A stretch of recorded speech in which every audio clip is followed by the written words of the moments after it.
Praise the Lord, सबको मदद से प्यार भरी जय मसीह की। तो आज हम लाइव स्टार्ट किया है, तो बातें तो बहुत कुछ है करने के लिए, पर आइए हम प्रभु के नाम से स्टार्ट करते हैं।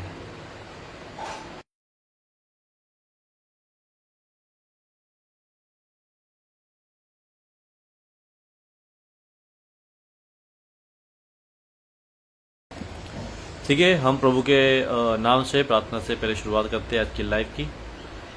हे प्रभु यीशु, हे प्रभु यीशु। और धन्यवाद पिता परमेश्वर, प्रभु यीशु आपका धन्यवाद आज के सुंदर समय के लिए कि आपने ये हमें समय दिया कि हम लाइव आ सकें। और आपके वचनों में से बहुत सारी बातें हैं जो करने के लिए है प्रभु, और आप अपने आत्मा के द्वारा हमें चलाइएगा। अपने आत्मा के द्वारा ही हमें बोलने के लिए हिम्मत देना प्रभु। तो बहुत सारे जितने भाई बहन इसमें जुड़े, उनको आप ब्लेस करें, आपके नाम से वो आशीष पाएँ और उनके परिवारों को आशीष दे, बरकत दे। तो इसी प्रार्थना करते हैं आज की जो लाइव है वो आपकी महिमा के लिए हो, आपकी स्तुति और महिमा हमारे द्वारा होने पाए। हम अपनी सारी बातों को, आपके लाइव को, आज की लाइव को आपके हाथ में देते हैं। धन्यवाद प्रभु यीशु, थैंक यू प्रभु यीशु, आमीन। हे प्रभु यीशु, हे प्रभु यीशु, हे प्रभु यीशु। तो आज हम देख रहे हैं कि आज संडे है और बहुत लोग संगति कर रहे हैं, बहुत जगह पर प्रभु के नाम की महिमा हो रही है और प्रभु का प्रचार किया जा रहा है। और बहुत जगह पे बहुत सारे लोग इकट्ठे होते हैं और बहुत जगह पर बहुत ही कम लोग इकट्ठे होते हैं। तो पहली बात तो हमारा इकट्ठा होना प्रभु की महिमा के लिए हो। दूसरी बात कि जब हम इकट्ठे होते हैं तो उसकी याद में हम इकट्ठे होते हैं, हे प्रभु यीशु, क्योंकि यीशु मसीह के कारण ही हम इकट्ठे होते हैं। नहीं तो कोई कहाँ से होता है, कोई कहाँ से होता है ना। और किसी का कैसा स्वभाव होता है और किसी का स्वभाव कैसा होता है, किसी का नेचर कैसा होता है। वैसे ही प्रभु यीशु मसीह में हम सब एक हो जाते हैं। और ये प्रभु की आशीष, प्रभु की करुणा और प्रभु की दया ही है कि हम प्रभु में एक हो जाते हैं, हे प्रभु यीशु। और सचमुच हमें एक होने की ही ज़रूरत है, हे प्रभु यीशु, हे प्रभु यीशु। और लाइव में बहुत सी जो बातें मैं आपके साथ शेयर करना चाहता हूँ, उससे पहले मैं चाहूँगा कि हम एक सॉन्ग गाएं। एक्चुअली मेरा फेवरेट सॉन्ग है कि मेरी तो इज़्ज़त ही खुदाबंद है। तो आप लोगों को भी वो आता होगा, हे प्रभु यीशु। मेरी तो इज़्ज़त खुदाबंद है, हे मेरी तो ताकत ही खुदाबंद है, हे ओ मेरी इज़्ज़त ही खुदाबंद है, हे मेरा अपना तो कुछ भी नहीं, ओ मेरा अपना तो कुछ भी नहीं, मेरी रग रग में नाम उसका लिखा है, इज़्ज़त खुदावंद है,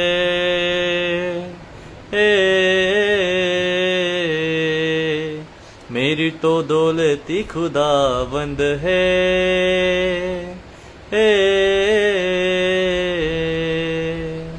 हे प्रभु यीशु।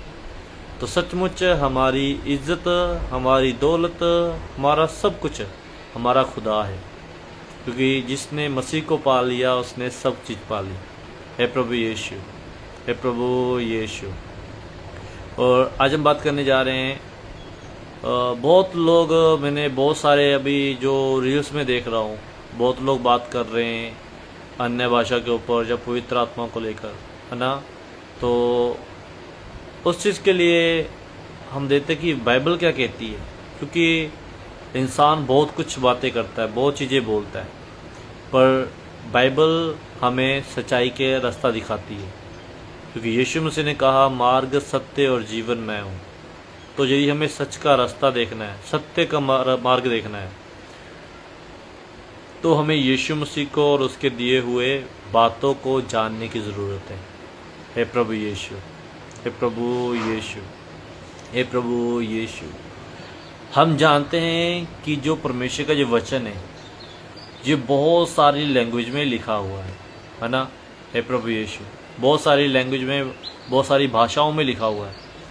और ज़रूरी नहीं है कि हम हर भाषा को पढ़ पाते हैं। हम पंजाबी, हिंदी, इंग्लिश इन बातों को ज़्यादातर पढ़ पाते हैं। और बहुत सारी लैंग्वेज ऐसी हैं जिनको हम पढ़ भी नहीं पाते हैं, जिनको हमारा जानना ही बहुत मुश्किल हो जाता है। जैसे अभी देखा जाए तो हम पंजाबी हैं तो हम हिंदी, इंग्लिश पढ़ लेंगे, पर हम यहाँ तक कि केरला की जो लैंग्वेज है मलयाली है ना, तो उसको भी हम अच्छे से पढ़ नहीं पाएंगे, क्योंकि हमें पता नहीं चलेगा वो वर्ड कैसे लिखे हुए हैं। तो इससे वैसे ही दुनिया में बहुत सारी भाषाएं हैं। जैसे कि देखा जाए तो यदि मैंने सर्च किया तो दुनिया में टोटल 7,000 से ऊपर लैंग्वेज है। टोटल 7,000 से भी ऊपर भाषाएं हैं। तो इसलिए क्या है कि हम सोचे कि ये प्रभु की भाषा, प्रभु के आत्मा बात नहीं कर रहा, तो भी कभी कभी हम सोचते हैं कि हम गलत भी हो सकते हैं। इसलिए कभी भी अपने मुंह से किसी की बुराई ना करें। हे प्रभु यीशु, हे प्रभु यीशु, क्योंकि हम दुनिया की सारी लैंग्वेज नहीं जानते हैं। और हाँ, वचन में ये भी लिखा है, हमें ये मानना चाहिए कि हम दुनिया की सारी लैंग्वेज नहीं जानते हैं, इसलिए हमें किसी की बुराई या किसी की बदनामी नहीं करनी चाहिए। पर हमें ये याद रखना है कि वचन क्या कहता है। वचन कहता है कि यदि आप पवित्र आत्मा में, है ना, अन्य भाषा में बात करते हो, वचन कहता है कि यदि तुम्हें उसका अनुवाद आता है तब वो कलीसिया में बोली जाए। और यदि तुम लोगों को उसका अनुवाद नहीं आता है तो वो कलीसिया में ना बोली जाए। वो इंसान क्या करे, कलीसिया में अकेले में परमेश्वर से, अपने मन में परमेश्वर से बातें करे। किसी को दिखाने के लिए वो बातें बोलने की लिए ज़रूरत नहीं है। हम पढ़ेंगे, हम वचन में जाएंगे, क्योंकि वचन की सच्चाई को जानने के लिए हमें वचन में जाने की ज़रूरत है। हे प्रभु यीशु, हे प्रभु यीशु, हम देखेंगे पहली कुरिन्थियों चैप्टर 14, जिसमें पूरा ही अन्य भाषा के बारे में बताया गया है, भविष्यवाणियाँ और अन्य अन्य भाषाएं। ठीक है, तो ये चैप्टर बहुत ही अच्छी रीति से अन्य भाषा के बारे में हमें बताता है। ठीक है, तो हे प्रभु यीशु, हे प्रभु यीशु, हे प्रभु यीशु, इसमें बहुत सारी बातें हैं। पहले तो ये स्टार्टिंग से इसको आज एक्सप्लेन करेंगे कि प्रेम का अनुकरण करो और आत्मिक वरदानों की धुन में रहो। पहले तो बात की जा रही है कि हमें प्रेम का अनुकरण, प्रेम को आपस में बांटने की, आपस में बढ़ाने की ज़रूरत है, और आत्मिक वरदानों की धुन में रहना है। आत्मिक वरदान, चंगाई करने का वरदान, भविष्यवाणी करने का वरदान, हर तरह के प्रभु ने वरदान दिए हुए हैं। और यदि हम देखें कि हमें यीशु मसीह की तरह बनना है, तो वो सारे वरदान जो यीशु मसीह के अंदर थे, वो सारे वरदान हमारे अंदर भी होने चाहिए। हे प्रभु यीशु, तो अभी हम बात करते हैं आगे, विशेष करके ये कि भविष्यवाणी करो। भविष्यवाणी करना केवल यही नहीं है कि हमने किसी इंसान के भविष्य के बारे में बता दिया। भविष्यवाणी हर एक इंसान करता है जो यीशु मसीह का प्रचार करता है कि यीशु मसीह आने वाला है। सबसे बड़ी भविष्यवाणी कि यीशु मसीह आने वाला है, अपना मन फिराओ, अपने आप को टेढ़ी जाति से बचाओ। ये भविष्यवाणी है। जब आप परमेश्वर के वचन का प्रचार करते हो तो वो भविष्यवाणी होती है। तो इसलिए आप वचन का प्रचार कर रहे हो तो इसको मतलब आप भविष्यवाणी कर रहे हो, क्योंकि आप प्रचार कर रहे हो इसलिए कि लोग बचाए जाए, लोग तैयार हो जाए उस संकट से बचने के लिए जो आने वाला है। आप भविष्यवाणी कर रहे हो। प्रचार करना भविष्यवाणी करना है। हे प्रभु यीशु, आगे हम देखते हैं, क्योंकि जो अन्य भाषा में बातें करता है वह मनुष्य से तो नहीं परंतु परमेश्वर से बातें करता है। और सचमुच अन्य भाषा बहुत तरह की है, बहुत सारी लैंग्वेज को अन्य भाषा बोलते हैं। हिंदी, पंजाबी, इंग्लिश, मलयाली, तमिल, है ना, और कन्नड़ और उर्दू, है ना, और बाहर की जो फॉरेन्स की लैंग्वेज है वो अलग अलग तरह की लैंग्वेज है ना। तो इसलिए क्या है कि हम नहीं जानते, क्योंकि हमें सारी लैंग्वेज नहीं आती है, इसलिए हम नहीं जानते कि वो कौन सी लैंग्वेज बोली जा रही है या कौन सी लैंग्वेज नहीं बोल रहा है, क्योंकि इंसानों को समझ नहीं आएगी, पर परमेश्वर को सारी लैंग्वेज आती है। हे प्रभु यीशु, आमीन।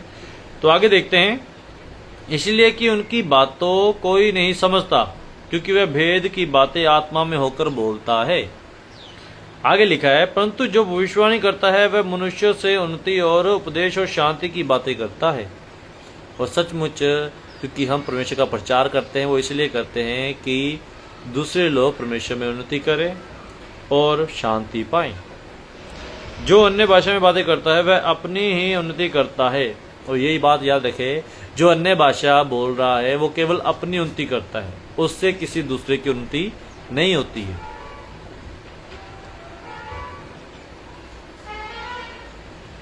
परंतु जो भविष्यवाणी करता है वह कलीसिया की भी उन्नति करता है। तो यहाँ पे लिखा है, जो भविष्यवाणी करता है, जो प्रचार करता है, शांति का संदेश देता है, उपदेश देता है, वो क्या करता है? कलीसिया की भी उन्नति करता है, क्योंकि वो सीखता भी है और सिखाता भी है। परमेश्वर का वचन जब वो शेयर करता है तो वो उसके लिए भी होता है और कलीसिया में बैठे भाई बहनों के लिए भी होता है। आगे लिखा है, मैं चाहता हूं कि तुम सब अन्य भाषा में बातें करो।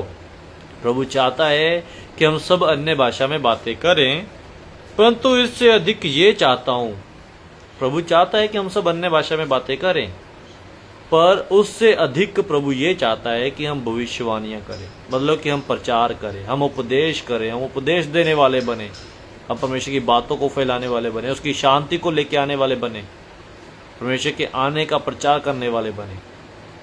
क्योंकि यदि अन्य भाषा बोलने वाला कलीसिया की उन्नति के लिए अनुवाद ना करे तो भविष्यवाणी करने वाला उससे बढ़कर है।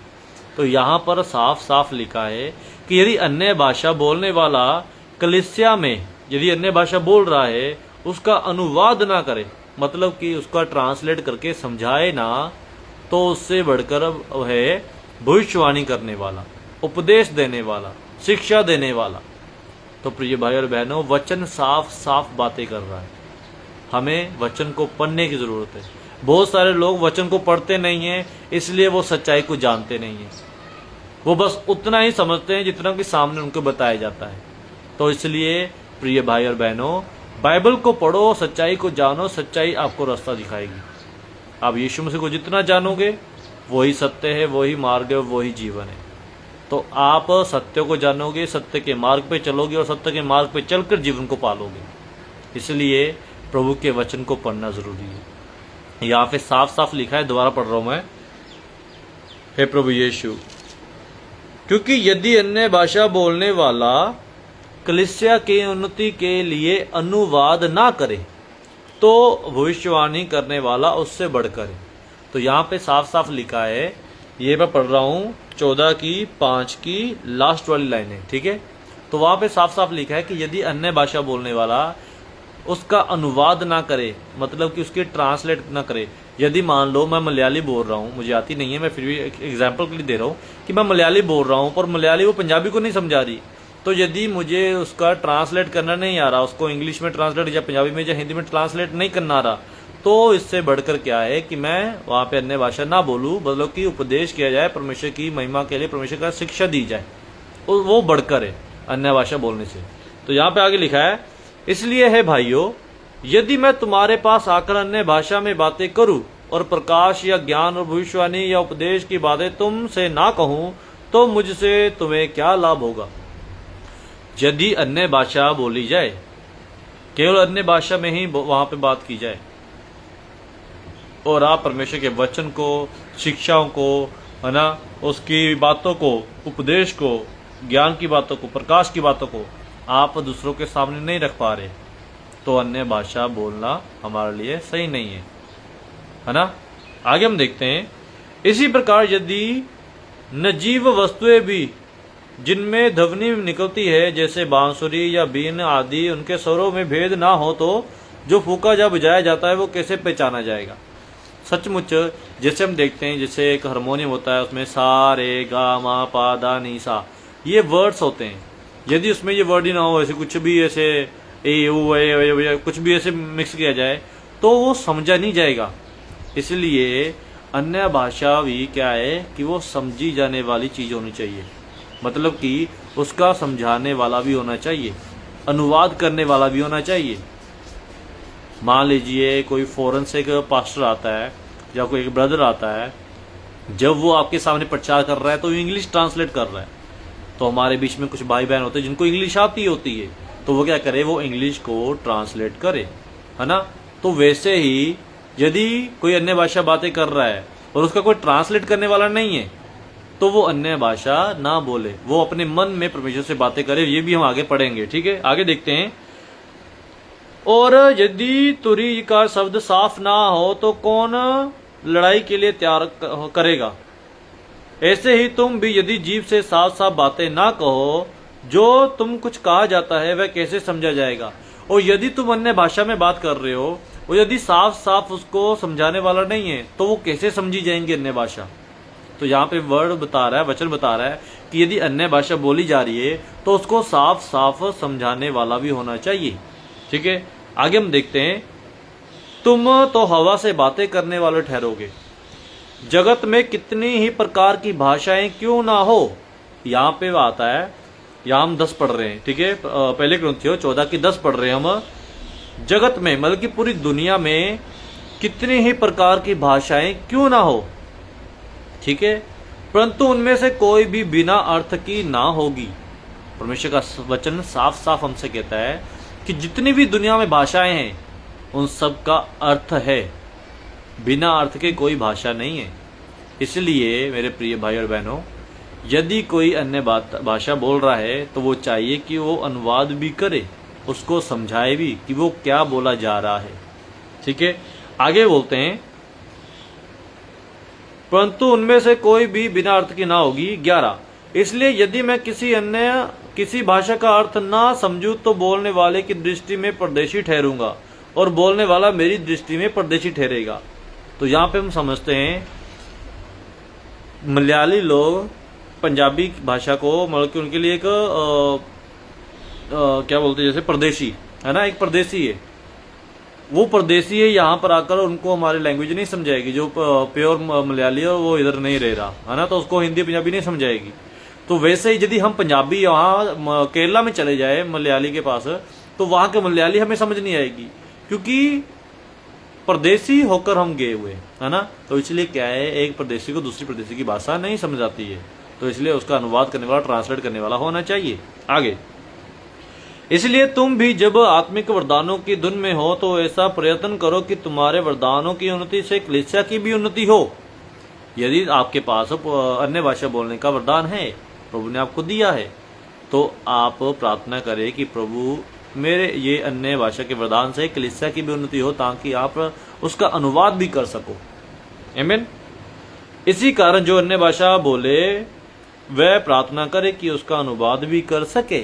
यहाँ साफ साफ पहली कुरिन्थियों 14 की 13 में साफ साफ लिखा है, जो अन्य भाषा बोलता है वो प्रार्थना करे कि प्रभु उसका अनुवाद भी कर सके। आप उसका अनुवाद भी कर सको, आप उसको बता भी सको कि आप क्या बोल रहे हो और क्या बोलना चाहते हो। ये साफ साफ लिखा हुआ है। प्रिय भाई और बहनों, ये मैसेज को मैं चाहता हूँ कि ज़्यादा से ज़्यादा शेयर करना, क्योंकि ये वर्ड सच्चाई के आपके पास पहुँच रहे हैं। मैं बोलने वाला मैं नहीं, परमेश्वर का आत्मा है जो हम में होकर बोलता है। हे प्रभु यीशु, सच्चाई का प्रचार आज बहुत ही कम लोग कर रहे हैं। तो यहाँ पे हम देते साफ साफ लिखा है, इस कारण जो अन्य भाषा बोले वह प्रार्थना करे कि उसका अनुवाद भी कर सके। आप बाइबल निकाले, पहले कुरिन्थियों चैप्टर 14 उसकी 13 में ये साफ साफ लिखा है कि जो अन्य भाषा बोलता है वो प्रार्थना करे कि उसका अनुवाद, उसकी ट्रांसलेट, उस लैंग्वेज में जो बोला जा रहा है उसको पंजाबी, हिंदी, इंग्लिश, जिस लैंग्वेज में कलीसिया समझती है उसको समझाया जाए।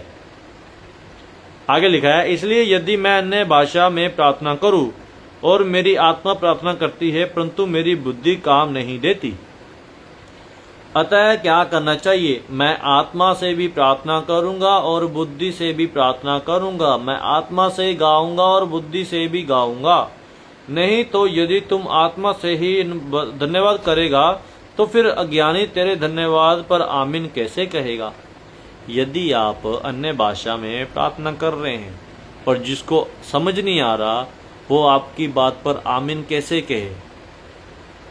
आमीन तो तभी बोली जाती है जब हमें समझ आता है कि ये बात बोली जा रही है। मान लो मैं कह रहा हूँ, प्रभु यीशु मैं पापी हूँ, मुझे क्षमा कर, क्योंकि आप आमीन बोलोगे, क्योंकि आप भी जानते हो कि हम सब पापी हैं, और हमें क्षमा चाहिए प्रभु से, इसलिए आप आमीन बोलोगे।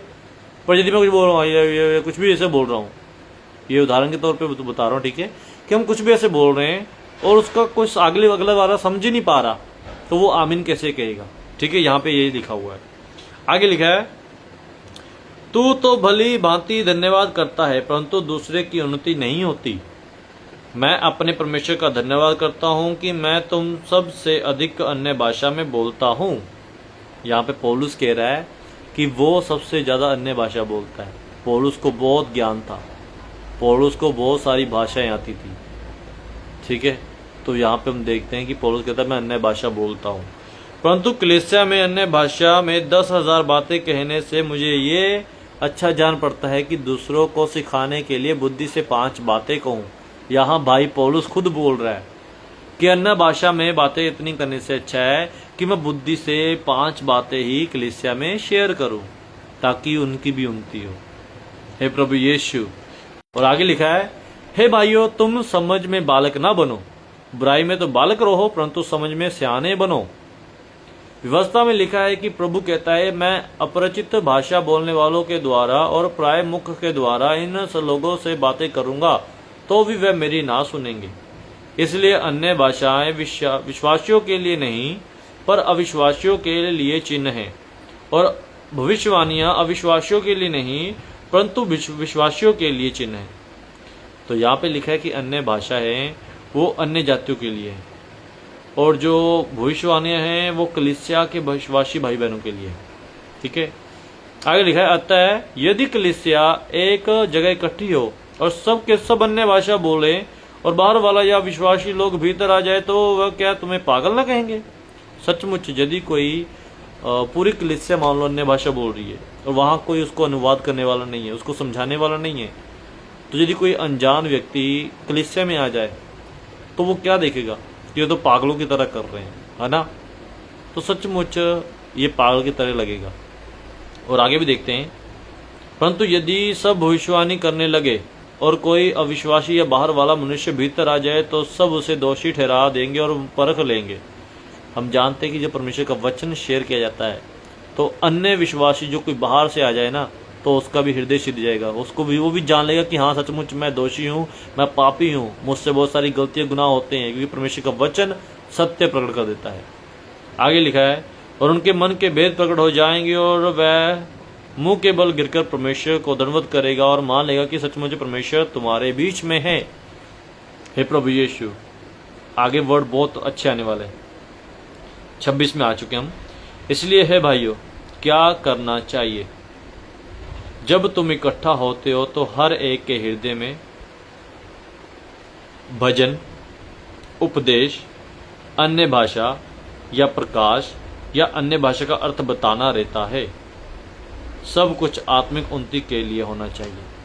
तो यहाँ पे साफ साफ लिखा कि सबकी आत्मिक उन्नति होनी चाहिए। यदि कोई सभा में इकट्ठे हो रहे हैं तो हम सब के अंदर भजन, उपदेश, यदि कोई अन्य भाषा बोल रहा था उस अन्य भाषा का अनुवाद करने वाला भी हो, ठीक है, प्रकाश, ये सब कुछ होना चाहिए।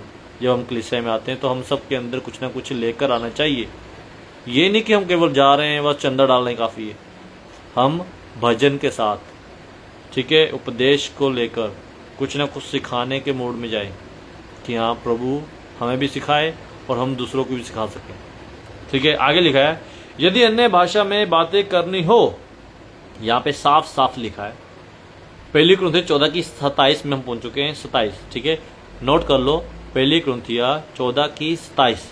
यहाँ पे लिखा है, यदि अन्य भाषा में बातें करनी हो, यदि अन्य भाषा में बातें करनी हो तो 2 या बहुत हो तो 3 जन बारी बारी से बोले और एक व्यक्ति अनुवाद करे। यहाँ पे साफ साफ लिखा है कि यदि अन्य भाषा बोलनी हो तो बारी बारी से बोला जाए और एक व्यक्ति क्या करे? अनुवाद करे। बल्कि साफ साफ लिखा है कि यदि कोई अन्य भाषा बोल रहा है तो अनुवाद करने वाला होना चाहिए, तभी जाके कलीसिया की उन्नति होगी, ठीक है। आगे लिखा है, परंतु यदि अनुवाद करने वाला ना हो, साफ साफ लिखा है, यदि ट्रांसलेट करने वाला ना हो, अनुवाद करने वाला ना हो, तो अन्य भाषा बोलने वाला कलीसिया में शांत रहे। पहली कुरिन्थिया 14:28 में लिखा है, भाई और बहनों पढ़िएगा, कि यदि अनुवाद करने वाला ना हो तो अन्य भाषा बोलने वाला कलीसिया में शांत रहे और अपने मन से और परमेश्वर से बातें करे। यहाँ पे साफ लिखा है, अन्य भाषा बोलने वाला कलीसिया में शांत रहे, यदि उसको ट्रांसलेट नहीं आती करनी, यदि उसका अनुवाद करना नहीं आता। बाइबल हमें सच सच बोलती है। आगे क्या कहते हैं, भविष्यवाणियों में से 2 या 3 बोले और शेष लोग उनके वचन को परखे। वचन शेयर करने वाले भी 2-3 होने चाहिए और बाकी लोग उस वचन को परखो कि जो बोला जा रहा है वो वचन के अकॉर्डिंग बोला जा रहा है, जो बोला जा रहा है वो वचन के सही बोला जा रहा है। जब वचन से बाहर अपनी बातों को लेकर आ रहे हैं, हमें इन चीजों को भी परखने की भी जरूरत है, क्योंकि परमेश्वर ने हमें परखने का आत्मा दिया है। प्रिय भाई और बहनों, अनजान मत बनो, भोले मत बनो। यहां पे लिखा ना ऊपर, हमने पढ़ा था ना, यहां पे लिखा कि तुम समझ में बालक ना बनो, बुराई में तो बालक बनो पर समझ में सियाने बन जाओ। हे प्रभु यीशु। आगे हम देखते हैं, परंतु यदि दूसरे पर जो बैठा है कुछ ईश्वरीय प्रकाश हो तो पहला चुप हो जाए। तो यहाँ पे साफ साफ लिखा है कि यदि एक बोल रहा है तो दूसरा चुप रहे, यदि दूसरे के ऊपर कोई प्रकाश आ रहा है तो पहला चुप हो जाए। साफ साफ परमेश्वर का वचन कहता है, एक टाइम पर एक जाना ही बोले। यदि आप सब आपस में बोल रहे हो, सब आपस में करते जा रहे हो, तो किसी को समझ नहीं आएगी क्या बोला जा रहा है क्या नहीं बोला जा रहा। तो इसलिए बोला कि एक एक करके बोले, क्योंकि तुम सब एक एक करके भविष्यवाणी कर सकते हो, ताकि सब सीखे और सब शांति पाएं। इसलिए परमेश्वर का वचन कहता है कि हम सब एक एक कर परमेश्वर के वचन को शेयर कर सकते हैं। आगे लिखा है, और भविष्यवक्ताओं की आत्मा भविष्यवक्ताओं के वश में होती है। और यह बात बहुत ही बड़ी है, पढ़ने के लिए छोटी है, तो भविष्यवक्ताओं की आत्मा भविष्यवक्ताओं के वश में होती है, समझने के लिए बहुत गहरी बात है। यदि आप परमेश्वर के वचन को शेयर कर रहे हो तो आपकी आत्मा आपके वश में है कि आपको कैसे उसको बोलना है, कैसे नहीं बोलना है, आपको कितना टाइम लेना है, क्योंकि कलीसिया में सबको बोलने का अधिकार दिया जाना चाहिए, तभी जाके कलीसिया उन्नति करेगी। हे प्रभु यीशु। ठीक है, आगे हम देखते हैं, क्योंकि परमेश्वर गड़बड़ी का नहीं परंतु शांति का परमेश्वर है। और कलीसिया में यदि कोई गड़बड़ी हो रही है तो इसका मतलब वो परमेश्वर का आत्मा नहीं है। यहाँ पे साफ साफ लिखा, परमेश्वर गड़बड़ी का परमेश्वर नहीं है, वो शांति का परमेश्वर है। इसमें जब हम प्रभु भवन में हम परमेश्वर के स्तुति में आते हैं तो हम शांति के साथ परमेश्वर की स्तुति आराधना करें। हे प्रभु यीशु। आगे लिखा है, स्त्रियां कलीसिया की सभा में चुप रहें, क्योंकि उन्हें बातें करने की आज्ञा नहीं परंतु अधीन रहने की आज्ञा है, जैसा व्यवस्था में लिखा भी। और यहाँ पर हम देखते हैं, पहली बात तो यहाँ पर ये शेयर हो रही है कि ये कुरिन्थियों की कलीसिया में जो स्त्रियां थी वो अनपढ़ थी, तो इसलिए पौलुस ने उनके लिए लिखा कि वो कलीसिया में शांत रहे। पर आजकल के हम देखते हैं कि स्त्रियां पढ़ी लिखी हैं और जो वचन को समझ पाती हैं उनको वचन शेयर करना चाहिए। और दूसरी बात ये आती है, यहाँ पर साफ साफ लिखा है कि स्त्रियां कलीसिया में चुप रहें, मतलब कि दूसरी बातों में चुप रहें, क्योंकि आपको पता है कि जैसे चुगलियां करना, ऐसे कुछ बातें करनी है ना, बाहर की बातों को लेकर आना, मतलब कि इन बातों को लेकर स्त्रियों को चुप रहने के लिए बोला गया है। पर परमेश्वर की स्तुति करने के लिए उनको चुप रहने के लिए नहीं बोला गया, क्योंकि परमेश्वर की स्तुति हर एक जुबान से होनी चाहिए। आमीन। आगे हम देखते हैं, यदि वह कुछ सीखना चाहे तो वह घर में अपने पति से पूछे, क्योंकि स्त्रियों का कलीसिया में बातें करना लज्जा की बात है। कलीसिया में बातें करना लज्जा की बात है। परमेश्वर उपदेश देना, परमेश्वर की शिक्षा को देना लज्जा की बात नहीं है। ये बात को परखें। ठीक है, आगे लिखा हुआ है, क्या परमेश्वर का वचन तुम में से निकला है या केवल तुम ही तक पहुंचा है? और हम देखते हैं कि पहला जो परमेश्वर का वचन एक बहन ने ही फैलाया है, आप सब जानते हैं, बताने की जरूरत नहीं है। आगे हम देखते हैं, यदि कोई मनुष्य अपने आप को भविष्यवक्ता या आत्मिक जन समझे तो ये जान ले कि जो बातें वह तुम्हें लिखता हूं वह प्रभु की आज्ञाएं हैं। यदि सचमुच आप परमेश्वर के जन हैं, और जो इस लाइव को बाद में भी देखेंगे, यदि आप परमेश्वर के जन हो तो आप इस बातों को समझोगे।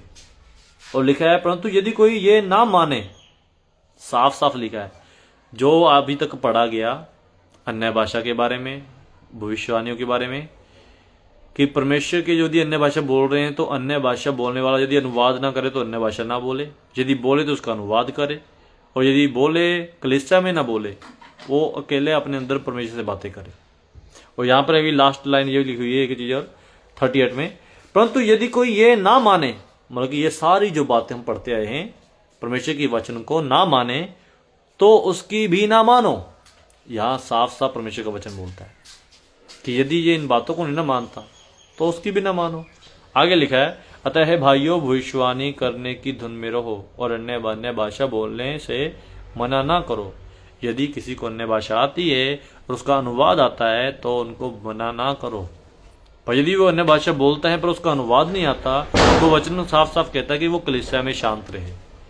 ठीक है, आगे लिखा है, पर सारी बातें सहनशीलता और व्यवस्था रूप से की जाए, और सारी बातें वैसे ही की जाए जैसे वचन में कहा गया है। यदि अन्य भाषा आती है, उसका अनुवाद आता है, तो उनको मना ना किया जाए, उनको बोलने दो ताकि दूसरे भी सीख पाए। पर यदि अन्य भाषा आती है पर उसका अनुवाद नहीं आता तो कलीसिया में शांत रहे और अपने मन से परमेश्वर से बातें करे। साफ साफ वचन में कहता है। मेरे प्रिय भाई और बहनों, शायद बहुत लोगों को ये बातें चुभ सकती हैं, पर सचमुच परमेश्वर का वचन ऐसे कहता है। इसलिए मैंने आपके साथ जो बातें शेयर की है वो परमेश्वर के हर एक एक वर्ड, एक एक वचन, एक एक आयत को लेकर की है। तो प्रभु आप सबको इन वचनों के द्वारा आशीष दे, बरकत दे, सबको जय मसीह की। प्रेज द लॉर्ड, आमीन।